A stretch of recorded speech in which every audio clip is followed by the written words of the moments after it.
a demandé une pièce. Et qui était sur la pièce? C'est les Amalékites romains. C'est les Amalékites. C'est le pouvoir d'Édom.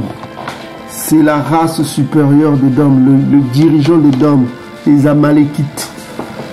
C'est ce que vous appelez, vous les Italiens. C'est eux qui gouvernent. Qu'est-ce qu'Issaïe a dit? Montrez-moi une pièce. Et qui était sur la pièce? C'est Rome. C'est César. C'est Rome. Rendez à César ce qui appartient à César.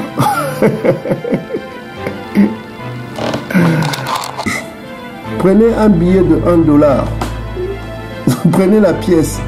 Vous regardez. C'est quelle langue que vous voyez là? Je vous mets sur Internet. Vous prenez même sur Internet, vous regardez $1. Regardez. Regardez.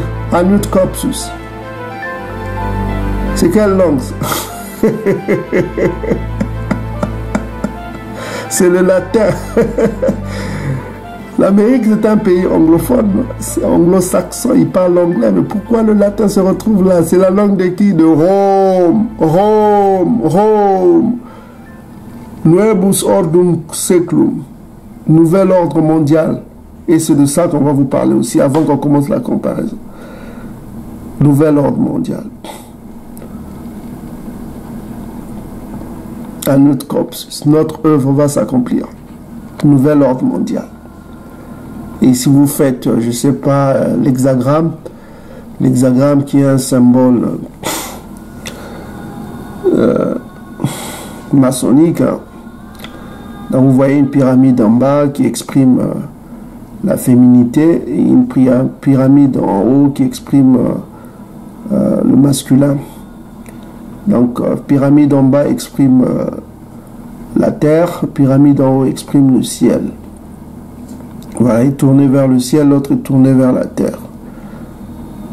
Donc la fusion de deux êtres masculins et féminins est créatif.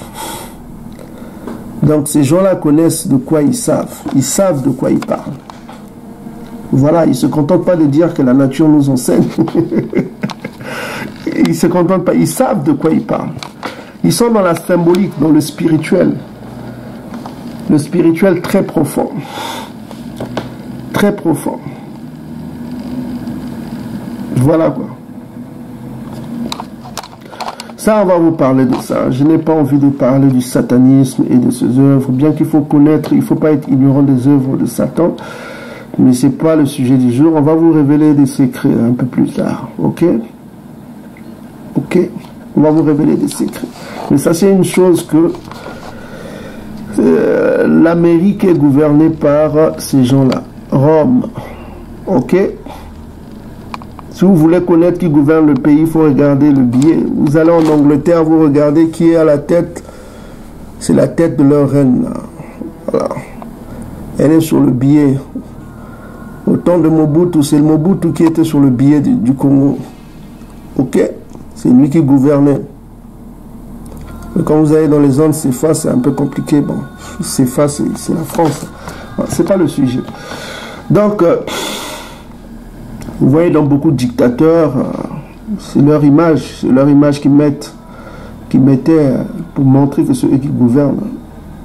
Qui gouvernent l'Amérique, le latin. On vous dit que c'est un pays protestant. Donc, protestants, ils disent que ils ne veulent pas de Rome, c'est du mensonge. Quand vous voyez tous les dirigeants de la CIA, c'était des jésuites, la majorité, c'est des jésuites. Et d'aucuns disent que la CIA, ça veut dire Catholic Intelligence Agency. Ça veut dire que c'est un service secret catholique. Catholic Intelligence Agency, CIA. Donc, c'est les jésuites qui gouvernent ce pays-là. Les gens se trompent. Ils disent que l'Amérique, la première puissance, voilà. La structure satanique est pyramidale. C'est comme... ça a une forme humaine. Il y a l'esprit, l'âme et le corps. Voilà. L'esprit, c'est l'Église. C'est l'esprit qui gouverne la main, là, le corps. Là. C'est ça. c'est le reste des pays édomites, y compris l'Amérique, c'est leur force. Mais sachez une chose, ces gens-là, ils vous ont laissé des traces pour dire qui gouverne, qui a la tête. Ok, ne vous trompez pas quand on vous dit que voilà, l'Amérique c'est la première puissance, c'est l'Amérique qui dirige, tout ça. Regardez leur billet qui dirige. C'est Rome, Rome, Rome, Nuebus Ordus Secum, c'est pas de l'anglais ça. Voilà, c'est une langue latine. C'est le Rome, c'est eux qui gouvernent. Pour dire que c'est eux qui contrôlent. Le premier billet, c'est on appelle ça alpha. Alpha veut dire le commencement. C'est le premier billet, c'est 1. C'est le chiffre 1, $1. C'est le chiffre premier. Ils expriment déjà le projet de tout le reste des billets. Là. Le son là, c'est rien. C'est le premier billet qui est important. Le premier billet édité vous donne déjà qui gouverne le pays. Ok? Donc on ne va pas s'attarder sur ça. Ok? Donc ces gens-là, donc je voulais, avant qu'on commence là, vous parler du projet qu'ils sont en train d'initier. Ils ont commencé à initier ce projet depuis des années. Ce qu'on appelle le projet Nimrod. Il y a un projet qu'ils sont en train de mettre en place qui s'appelle le projet Nimrod. Avant de commencer, on va vous dire qui est Nimrod. Nimrod, c'est un Couchite. C'est un Couchite que vous voyez dans Genèse chapitre 11. Si vous allez au verset 6, il avait un projet. On dit ici, et Tatanzambi dit, voici, ils forment un seul peuple et ont tous une même langue. C'est là ce qu'ils ont entrepris. Maintenant, rien ne les empêche de faire tout ce qu'ils auraient été projetés. Donc le projet Nimrod, c'est de créer un seul peuple. C'est ce que c'est le projet New World Order, ce qu'ils appellent le nouvel ordre mondial. Ils veulent créer un même peuple, c'est-à-dire que qu'il n'y ait plus qu'un peuple. Or, c'est pas un projet qui plate. Attendez, si vous lisez dans Genèse chapitre 11. Voilà.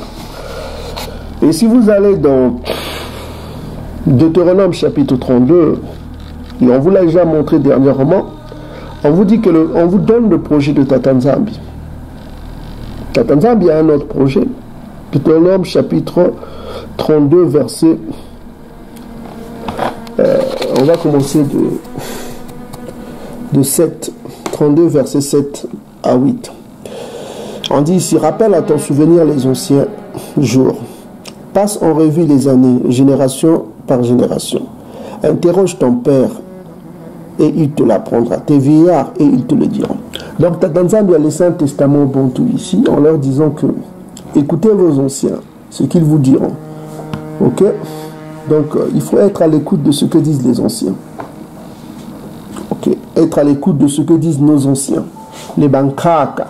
Nkaka, c'est un mot hébreu qui veut dire ancien, qui veut dire aussi gouverneur. C'est eux qui étaient l'autorité. On vous l'a montré dans les vidéos précédentes. Donc il faut écouter les Nkaka. C'est un mot Congo qui veut dire Nkaka. Les autres Bantous disent Koko, mais les Bantous, les Bakongo disent Nkaka. Les Nkaka. Donc il faut être à l'écoute des Nkaka. Alors que disent les Nkaka? Quand le Très-Haut donna un héritage aux nations. L'héritage des nations, c'est leur terre. Hein? Chaque peuple a sa terre. Quand il sépara les enfants des hommes, c'est-à-dire il a fait une séparation. Il n'est pas pour l'union des peuples. Il est pour la séparation des peuples. C'est pourquoi vous voyez que chaque peuple a sa particularité. Les Édomites ont les yeux de couleur, les cheveux comme les cheveux de chevaux. Et vous allez chez les Asiatiques, ils ont des yeux bridés, tout ça comme ça. Au sein même de leur race, ils ont aussi des différences. Voilà quoi. Vous direz un Japonais ne dirait pas que c'est un Philippien. Ils connaissent les différences. Et il a créé des Noirs avec leurs particularités, des Noirs avec des cheveux de chevaux. On les trouve en Inde, on les trouve en Australie. On le trouve les Noirs avec des cheveux crépus, on les trouve en Afrique, avec leurs particularités. D'autres grands, d'autres petits, des pygmées, d'autres avec des yeux bridés. Donc il a créé différentes sortes de races. Et c'est là où je rejoins certains qui disent que la nature enseigne, effectivement, c'est l'ordre de Tatanzambi qui a établi ainsi. Donc on ne peut pas mélanger les peuples. Lui qui a divisé les peuples selon leur race, même les animaux, regardez vous-même la nature. Les animaux, les félins ont beaucoup de différences. Il y a différentes sortes de félins. Pourtant on les appelle des félins, mais ils ne se mélangent pas. Chacun à sa place, le lion à sa place, le tigre à sa place, le léopard à sa place. C'est comme ça que Tatanzambi a voulu. Et il dit ici qu'il a séparé les peuples d'après le nombre des enfants d'Israël. Et il dit que, au verset 9, il dit, car la portion de Tatanzambi, c'est son peuple. Yakuba est la part de son héritage. Donc, c'est ça qu'ils veulent. Ils ne veulent pas que Yakuba existe. Ils veulent que Yakuba soit mélangé avec d'autres peuples. Ils veulent que Yakuba soit mêlé à d'autres peuples. Et c'est le projet même des panafricanistes. C'est le projet de tout ce monde-là qui veulent mélanger tout le monde sans connaître les différences de chacun. Voilà. Ils vous amènent vers l'Égypte disant que tous les Noirs étaient égyptiens. Tous les Noirs étaient égyptiens. Même un pygmée qui va dire, oh moi aussi je suis égyptien. Tout le monde veut être égyptien. Or la Bible parle des différentes sortes de Noirs, des Couchites, des Cananéens, des Philistins. On dit même que Tatanzambi, il y a des ennemis qui sont de couleur noire. Dans Psaume chapitre 83. Et il a même béni certains Noirs, il a béni son peuple et il a béni certains Égyptiens. Voilà. Il a béni son peuple et il a béni aussi les Égyptiens. Voilà. Et c'est ça qui déplaît à l'oppresseur. L'oppresseur n'a pas été béni. L'oppresseur a été maudit. J'ai aimé Yakuba, son peuple, et j'ai haï Édom. C'est écrit dans le Nouveau Testament. Dieu n'a pas tant aimé le monde, puisqu'il a la haine à l'égard d'un peuple. Et on vous a identifié qui est Édom. Édom n'a pas la bénédiction de Tatanzambi. Il a une haine éternelle de Tatanzambi selon le livre de Malachi chapitre 1 verset 1 à 4. On vous dit que la colère de Tatanzambi contre Édom est éternelle. Et comment le christianisme vient nous dire que voilà, Dieu a tant aimé le monde. Le monde dont on parle, c'est cosmos. Il y a différentes sortes de mondes. Le monde dont on parlait, c'est Yakuba, que j'ai aimé. Il aime son peuple qui est dispersé au-delà du fleuve de Couche. Dans la Bible, il donne des indices là où trouver son peuple lorsqu'il reviendra. Ils apporteront des offrandes selon Ésaïe 66, versets 20 à 23. Son peuple apporteront des offrandes. Ézéchiel chapitre 20, verset 40 jusqu'à 43, il dit que ce peuple-là m'apporteront des offrandes. Sophonie chapitre 3, verset 10 à 20, il explique où est son peuple, où ils seront dispersés, où ils seront rassemblés, où ils seront glorifiés. Donc il explique là où son peuple. Il n'a pas caché ses prophéties. Ces prophéties sont anciennes et se révèlent. Et c'est ce que les Bantous sont en train de démontrer.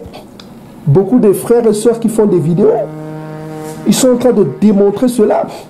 Et on voit émerger des forces contraires panafricanistes, qui veut dire que tous les Noirs sont les mêmes, disons les mêmes langues. Non, non, on a remarqué, on vous a démontré que parmi les peuples en Afrique, il y a un peuple qui se dégage, qui sont sémites. Les Occidentaux sont venus témoigner de cela. Mais on a douté, on a dit que ah, ben, les Occidentaux parlent. Ils ont dit beaucoup de peuples sont sémites, tout ça. Mais il faut passer à l'épreuve. Il faut que nous-mêmes, nous fassions des recherches pour savoir ce qu'ils disent et ce qu'ils... voilà. On a fait une comparaison linguistique et on a compris que, effectivement, ils avaient raison, que les Bantous sont les sémites en Afrique. Ils ont écrit ce livre-là, on ne s'est pas contrôlé de dire que voilà, Édom a écrit, voilà, donc on laisse comme ça, on dort sous nos oreillers. Bon, enfin, il a dit que nous sommes sémites, donc c'est bon, on ne va pas faire... Donc comme on connaît notre langage, on connaît le Kikong, on connaît le Lingala, on connaît nos langues. Parce que nous avons la particularité, nous en Afrique, de parler beaucoup de langues. Hein. Voilà. On connaît une langue, on s'est dit que voilà, bon, ce qu'on va faire, on va comparer les mots des autres Africains. On va prendre, voilà, on va prendre des mots clés.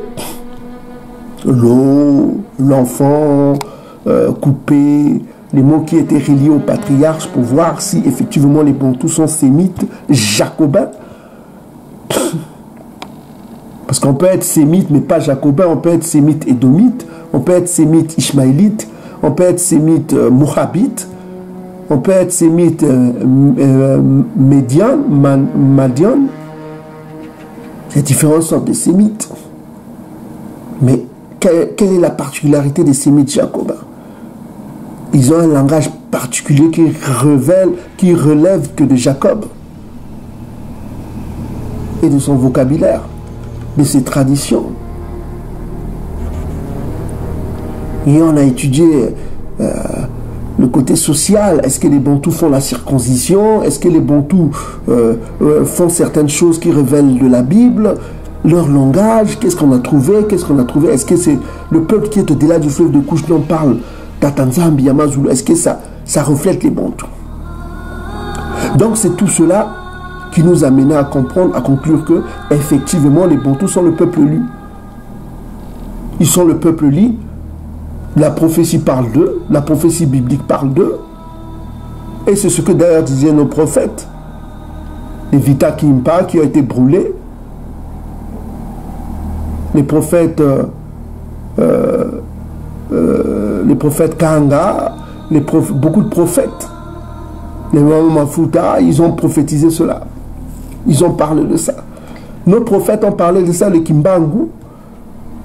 Donc voilà, les gens ne les écoutaient pas, ils disaient mais qu'est-ce que tu racontes ça? Nous sommes le peuple libre, nous sommes le peuple divin, mais voilà.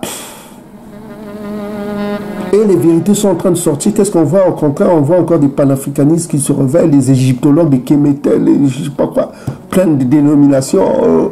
Nous sommes tous l'Afrique, tous les Noirs sont les mêmes. Nous sommes tous un peuple. Mais si vous ignorez les différences parmi nous, vous faites fausse route. Vous faites fausse route. Il faut connaître qui est qui. Chacun doit aller vers son histoire. Voilà. Chacun doit aller vers son histoire. Chacun a son histoire. Et les murs de l'Égypte antique témoignent de cela. Qu'il y avait divers peuples. Chacun avait son histoire. Chacun avait construit son histoire. Donc il faut respecter cela. C'est ça aussi la nature. Bon voilà. Donc c'est à peu près ça. Encore. Donc on revient sur le projet Nimrod.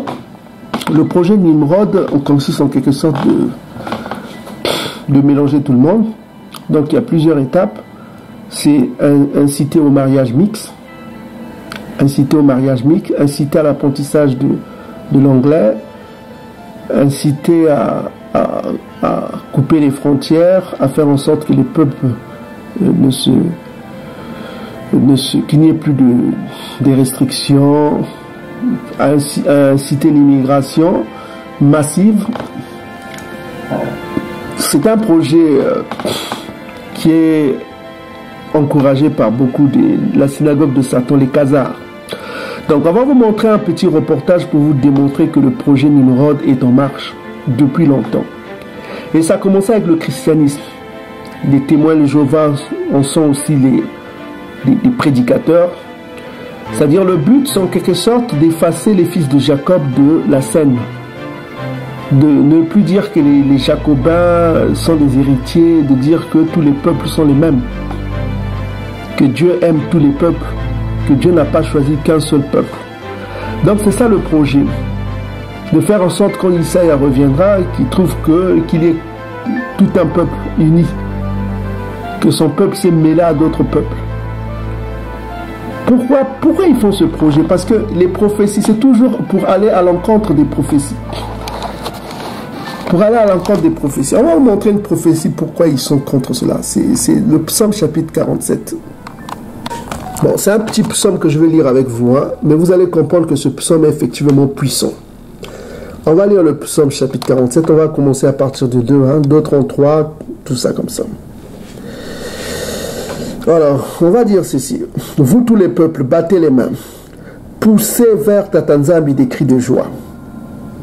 Car Tatanzambi le Très-Haut est redoutable. Il est un grand roi sur toute la terre. Et regardez la suite, ce qu'il dit. Il nous assujettit des peuples. Il parle de nous qui? Les Bantous, hein, vous allez comprendre. Il nous assujettit les peuples. Il met les nations sous nos pieds. Vous comprenez? Donc les nations seront sous les pieds des Bantous, des élus Bantous, pas des rebelles. Les rebelles seront détruits selon Ézéchiel chapitre 20. Les rebelles Bantous seront détruits, leurs cadavres seront exposés devant tous les Bantous. Quand Congo reviendra, tous ces égyptologues-là qui prêchent l'Égypte, qui rejettent la Bible, tous ces rebelles-là, rebelle ça veut dire un désobéissant. Quelqu'un qui désobéit à la parole, qui rejette les prophéties. C'est ça le péché contre le Saint-Esprit. Vous avez vu l'œuvre de Tatanzambi, mais vous le rejetez. Vous entendez ces prophéties, ce qu'il a dit des siècles et des siècles, mais vous le rejetez. C'est ça le péché contre le Saint-Esprit que Congo disait, Issa Congo disait. Le péché contre le Saint-Esprit, c'est ça. Ils ont vu l'œuvre de Tatanzambi sous les yeux. Ils ont compris l'œuvre de Tatanzambi, mais malgré ça, ils l'ont rejeté. C'est ce qu'on appelle le péché contre le Saint-Esprit. Tout péché peut être pardonné, mais sauf ce péché. Parce que les prophéties de Tatanzambi sont réelles. Ça a été écrit des siècles et des siècles. Mon peuple sera dispersé au-delà du fleuve de Couche. Mon peuple ira en captivité dans les bateaux. Deutéronome chapitre 28, verset 64. Ils iront par les bateaux et ils seront vendus comme des marchandises. Mon peuple sera dispersé au-delà du fleuve de Couche. Ils auront des captifs que je ramènerai. Je les rassemblerai là-bas. Quand on est dispersé, on rassemble, ça veut dire quoi? Toutes ces professions sont écrites.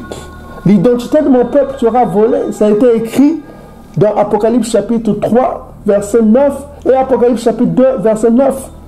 La synagogue de Satan volera mon peuple. Et les Bibles les plus anciennes révèlent même le nom de Nzambi. Et malgré ça, vous avez rejeté la Bible. Vous êtes dans le péché contre le Saint-Esprit. Parce que le Saint-Esprit a révélé ces choses dans sa puissance. Quand Issa été venu, il a fait des miracles avec les Bantous. Il a dit dans Luc chapitre 21-24, vous irez en captivité. Il les a parlé de cette captivité qui a été prêchée par des milliers de prophètes Bantous. Et on vous a démontré les noms Congo qu'ils ont cachés. Si vous allez à Haggai, par exemple, le prophète Haggai, vous regardez son nom. Son nom c'est Congo, c'est Kanga. Kanga c'est un nom Bantou. Amos c'était pas son nom Amos. C'était Mosi. Yilimaya c'était Jérémie. Isaïa c'était Isaïe. L'ennemi a changé les choses pour sa gloire. C'est ce qu'il a fait aussi avec l'ancienne Égypte. Il a fait en sorte que l'Égypte l'appartienne maintenant. Il a fait les Hollywood et tout ça comme ça. Mais qu'est-ce qui a changé? Les monuments égyptiens existent toujours. Les fresques murales de l'Égypte, les peintures, tout ça, ça existe toujours. Les gens voient, ils comprennent que ce n'est pas leur histoire. C'est comme la Bible. Les gens lisent la Bible, ils comprennent que ce n'est pas l'histoire des Édomites. C'est comme l'Égypte. L'Égypte a laissé les traces. Édom n'a pas tout pris. Il a changé les noms. Osiris ne s'appelait pas Osiris. C'était Assa. Et oui, c'était Assa. Isis s'appelait Assir. Et ce mot-là existe toujours dans le langage béninois.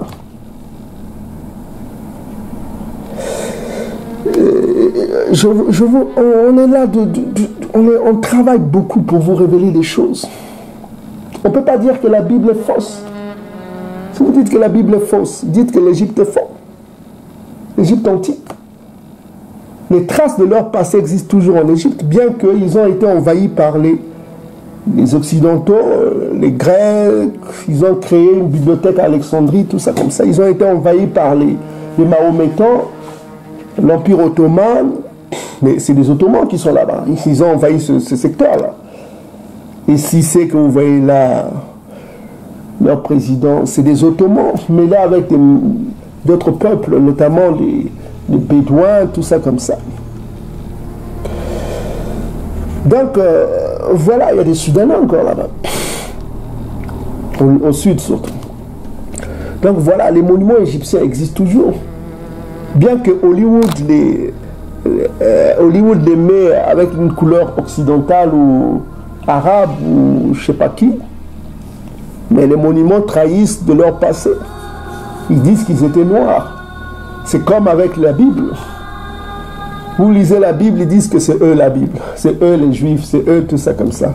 Mais quand vous lisez la Bible, vous regardez, ce peuple était des noirs. Job qui disait lui-même, il dit qu'il est noir. Vous allez dans Lamentation, ils disent qu'ils étaient noirs. Lamentation chapitre 4 verset 8. Ils ont laissé, la Bible laisse toujours des traces. Donc le péché contre le Saint-Esprit consiste à renier la prophétie biblique, la prophétie du Saint-Esprit. C'est ce qu'on appelle dans le livre de l'Apocalypse, l'esprit de prophétie, l'esprit de Congo. C'est l'esprit de vérité. Donc si vous allez contre l'esprit de Congo, l'esprit de vérité, vous tombez sous le coup de la rébellion. Vous êtes dans le péché contre le Saint-Esprit. C'est pourquoi dans le livre d'Ésaïe, chapitre 66, on parle des rebelles dont les cadavres seront exposés. C'est une malédiction d'être tué par eux. Ce qu'il disait comme il disait, ne craignez pas ceux qui tuent le corps. Après, ils ne peuvent rien faire. Mais craignez plutôt celui qui tue le corps et l'âme. Être tué par l'être divin, c'est une très grande malédiction. C'est une malédiction éternelle. Celui qui t'a créé te rejette, quoi. Il t'aime pas, il te déteste, il te tue, quoi. Arrivé jusqu'à ce point, un créateur qui t'a créé te tue. Te tue parce que tu as un esprit mauvais.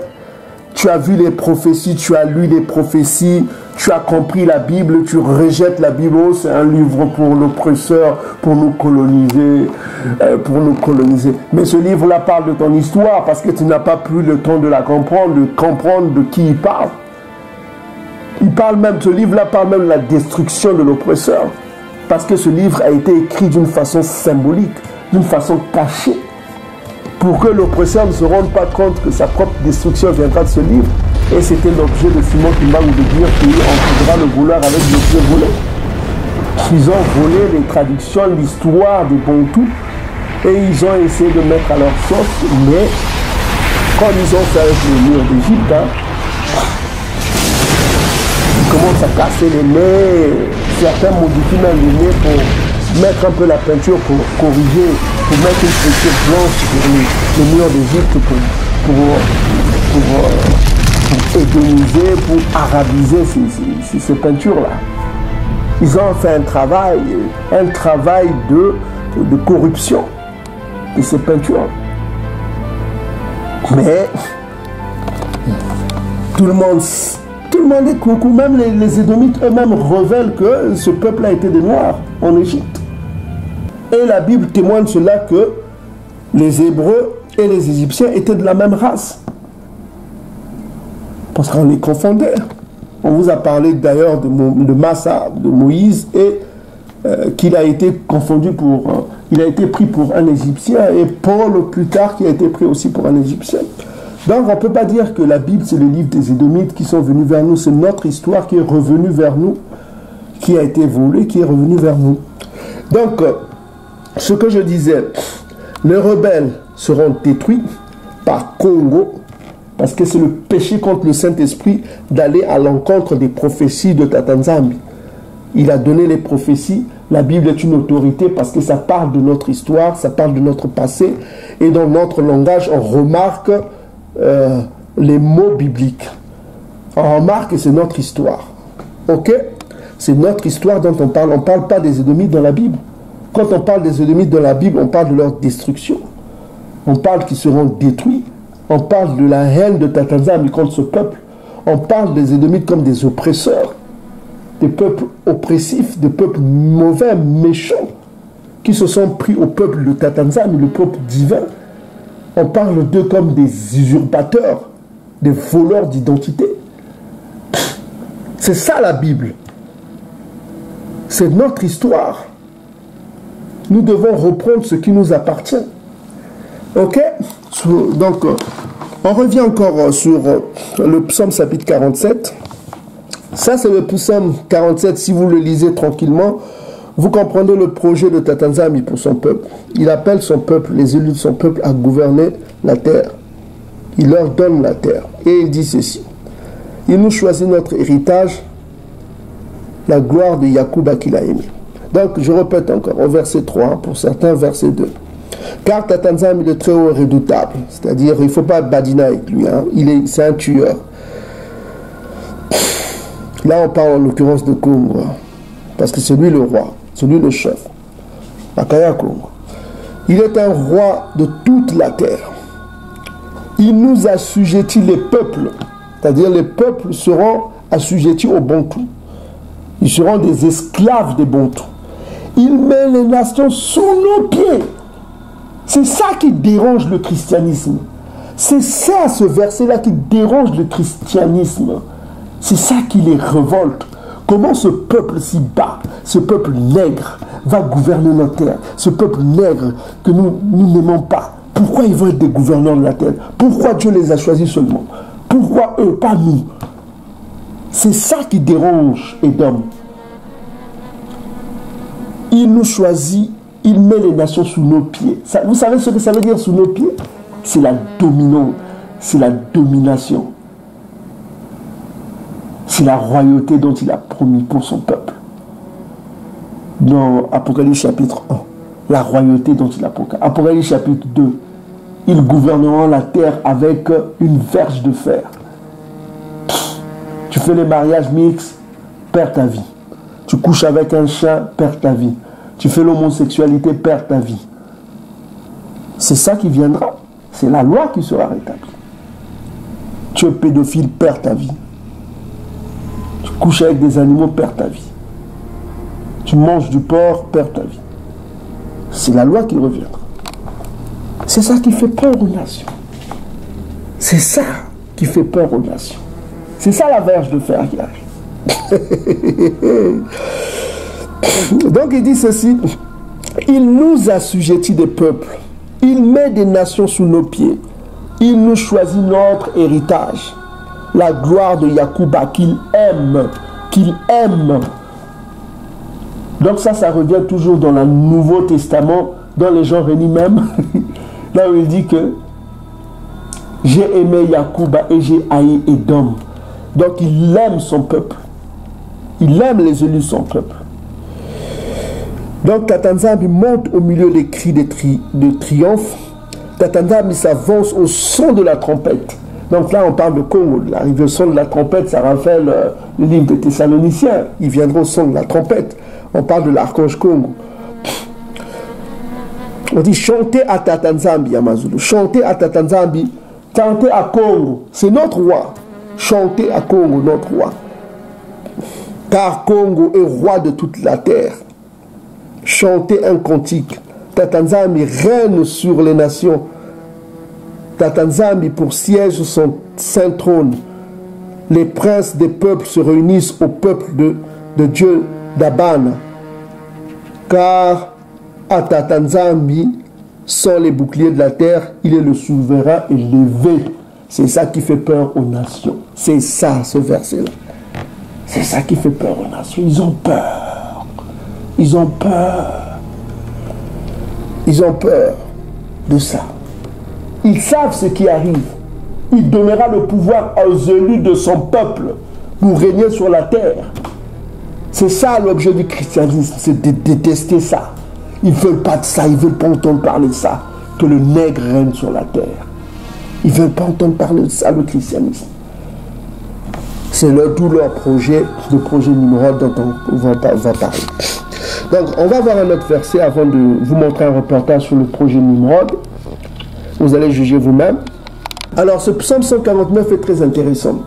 Parce que c'est un psaume qui démontre la haine des Dom contre les Bantous. Pourquoi ils détestent tellement les Bantous? Parce qu'ils savent ce que les Bantous vont devenir. Regardez ce que les Bantous vont devenir. On va découvrir avec vous. Parce que ces psaumes-là, difficilement compréhensibles pour les chrétiens du dimanche, aveuglés dans leur illusion que Dieu a tant aimé le monde. Ils attendent un Dieu aux longs cheveux, un Jésus aux longs cheveux efféminé, qui viendra les embrasser, tout ça, mais ce n'est pas le cas. Hein. On va voir ici, celui qui apparaîtra, c'est Congo, c'est un tueur. Ok, c'est un tueur, c'est un homme ordonné et très sévère. C'est un ange ordonné et très sévère. C'est un archange ordonné et très sévère, excusez-moi. Donc on va voir la puissance de Congo quand il reviendra. Parce que là, ce n'est pas la blague. Ce psaume-là est puissant parce que la Bible a été écrite en parabole, en beaucoup de secrets. Mais la compréhension n'est donnée qu'au Bantou. Si tu n'es pas Bantou, tu ne peux pas comprendre certaines choses de la Bible. 49, c'est très intéressant ce psaume, ça démontre beaucoup de choses. Donc on peut lire ici, on dit ici. Louez Tatanzambi. Chantez à Tatanzambi un cantique nouveau. Chantez des louanges dans l'assemblée des fidèles, c'est-à-dire des Nganda, ceux qui ont été séparés. Qu'ils solélés se réjouissent en celui qui l'a créé, son créateur, quoi. Et que les fils de Ntsiyani, c'est-à-dire sa terre à lui, Ntsiyani, c'est un mot Congo qui veut dire sa terre à lui, Ntsiyani, soit dans l'allégresse à cause de leur roi Congo, de leur roi Congo, de leur roi, qui loue son nom Congo, avec quoi? Des danses bina, ok? Avec des danses bina, qui le célèbrent avec les ngoma, ce qu'ils ont traduit ici les tambourins, les ngoma et la harpe, ok? Car Tatanzambi prend plaisir à quoi? À son peuple, c'est-à-dire il aime son peuple. Il glorifie les malheureux en les sauvant. Ok? C'est un sauveur, c'est Congo, le sauveur. Que les fidèles, c'est-à-dire les Nganda, les saints, triomphent dans la gloire. Qu'ils poussent quoi? Des cris de joie sur leur couche. Que les louanges de Tatanzambi soient dans leur bouche et quoi? La glaive à deux tranchants dans leurs mains.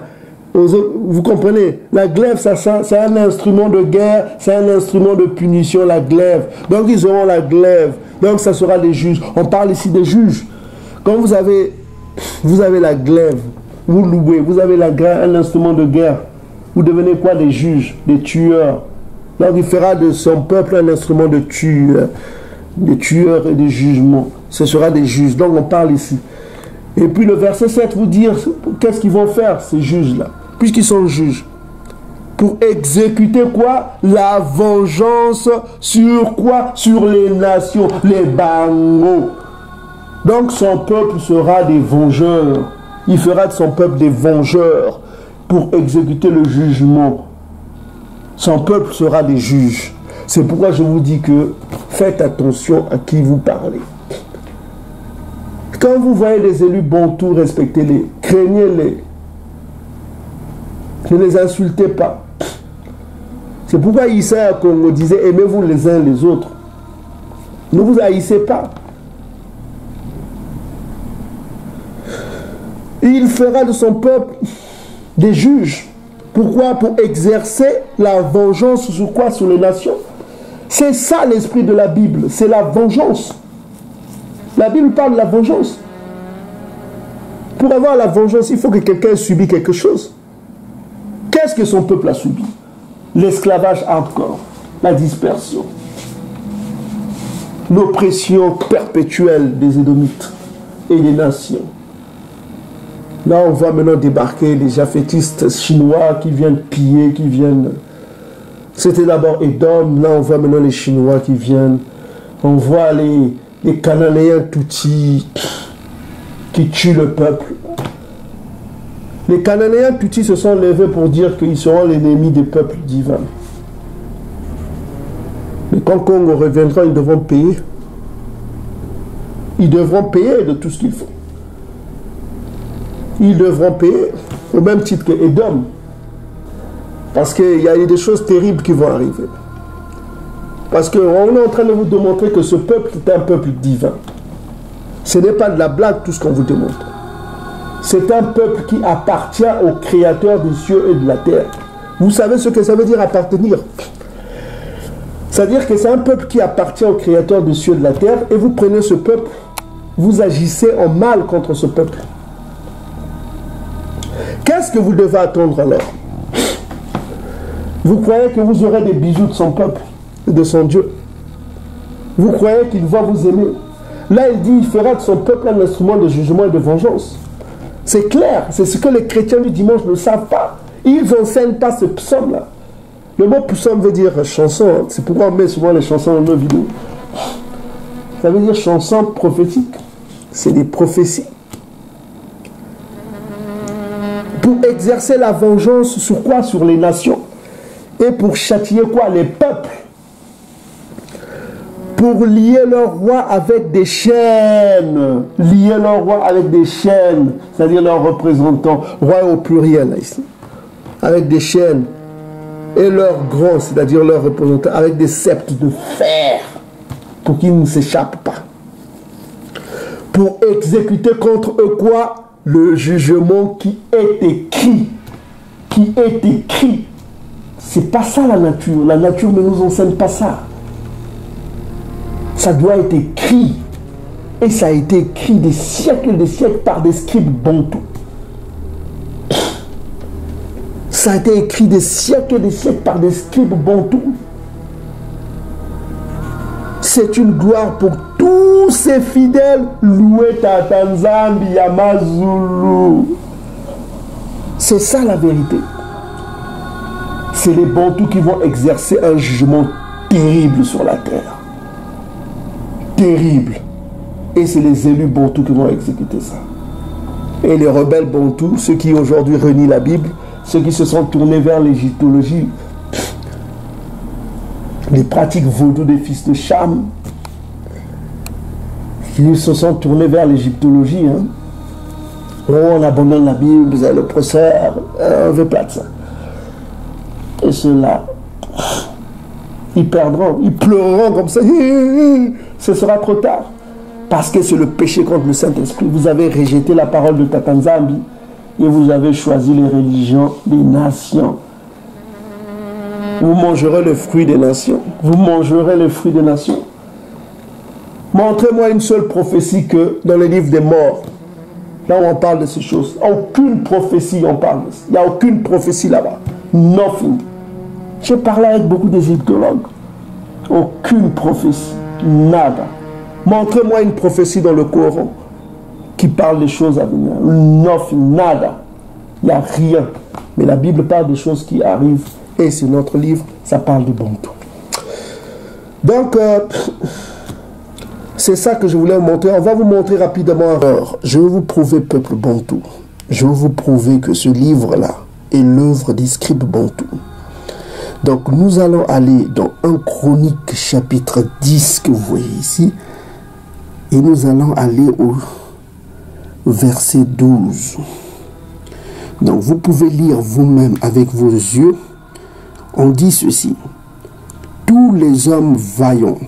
Donc, je n'explique en écohérence. Ceux qui peuvent lire jusqu'au verset 1, parce qu'on n'a pas beaucoup de temps pour vous donner toutes les explications. Vous pouvez lire chez vous. Hein. 1 Chronique 10, verset 1 jusqu'à 14.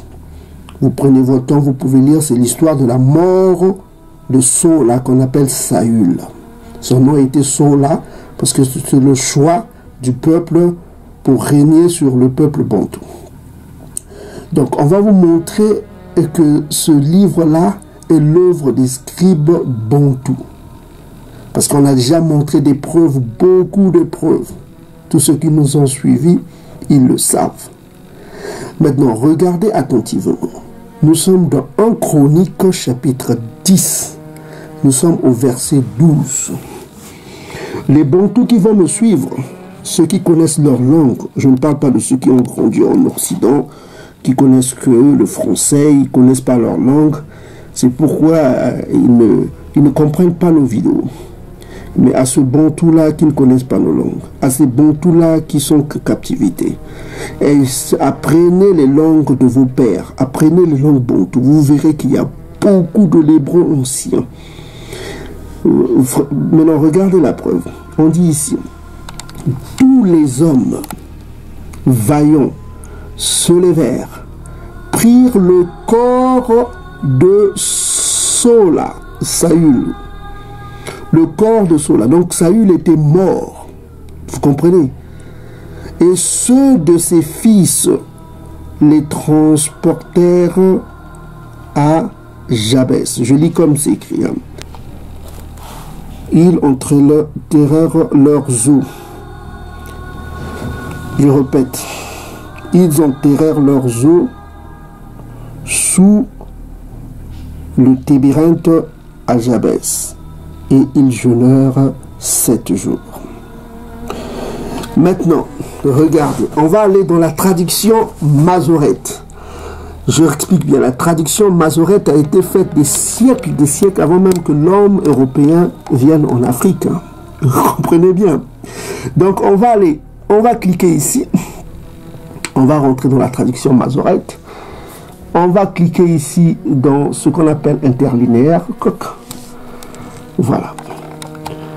On va voir comment ils introduisent corps, cadavre. Quel est le mot hébreu qu'ils utilisent? Soyez attentivement.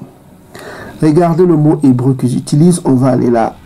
Body, ça veut dire corps. Hein? Regardez le mot qu'ils utilisent. Goufa. Goufa. Regardez, goufa. Goufa. Les Bantous de l'Afrique du Sud disent Goufa. Les Bantous de l'Afrique centrale disent Koufa. Ça veut dire la mort. Un cadavre. Goufa, Koufa. En lingala, on dit Koufa. Chez les Bantous de l'Afrique du Sud, ils disent Goufa. Regardez.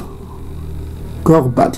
Et si vous allez dans le site qu'on vous a mis, vous verrez vous-même que ça veut dire cadavre. Cadavre. Goufa. Quel est ce peuple qui utilise ce mot-là? Koufa, Goufa. C'est les Bantous. Regardez la référence hébraïque. Vous prenez cette référence H1480. Goufa, Koufa. Kokoufa, Goufa. Saül était mort. Et on l'utilisait à Koufi, Kokoufa. Pour parler de cadavre. Koufa. Regardez. C'est les Bantous qui ont écrit ce livre. C'est merveilleux, ça. Et ça, c'est des traductions qui relèvent très anciennes, avant même que l'homme européen vienne en Afrique. Regardez. Koufa. Kokoufa. C'est la mort, ça. Donc, cela prouve encore ce livre-là appartient au Bantou. Ok? Ça prouve encore que ce livre a été écrit par les scribes Bantous. C'est comme quand on est allé dans le livre de Ruth, chapitre 4, verset 11. Vous avez même vu dans les dernières vidéos le mot « ban » pour parler d'enfanter. C'est les Bantous qui ont écrit ce livre. C'est encore des preuves. On vous apportera des preuves chaque vidéo que vous verrez pour nous. Donc, ceux qui ne sont pas encore abonnés, abonnez-vous à notre chaîne. Donc, maintenant, on va parler maintenant du projet Nimrod. Et retenez bien le mot métissage. Métissage. C'est le projet. Et vous remarquerez, tous ceux qui vont parler dans ces vidéos-là, ce sont des Édomites, Amalékites, Khazars, la synagogue de Satan. Ok? Ils vont s'exprimer, ils vont vous dire des choses. Retenez bien le mot métissage. Donc on va vous passer d'abord un frère. Hein? Un frère qui épouse nos idées. Et qui va vous dire la vérité. Hein? Tant pis pour ceux qui rejettent la vérité. Mais écoutez ce frère. Et puis on va vous passer une série de vidéos que vous allez écouter la synagogue de Satan. Comment ils révèlent leurs secrets.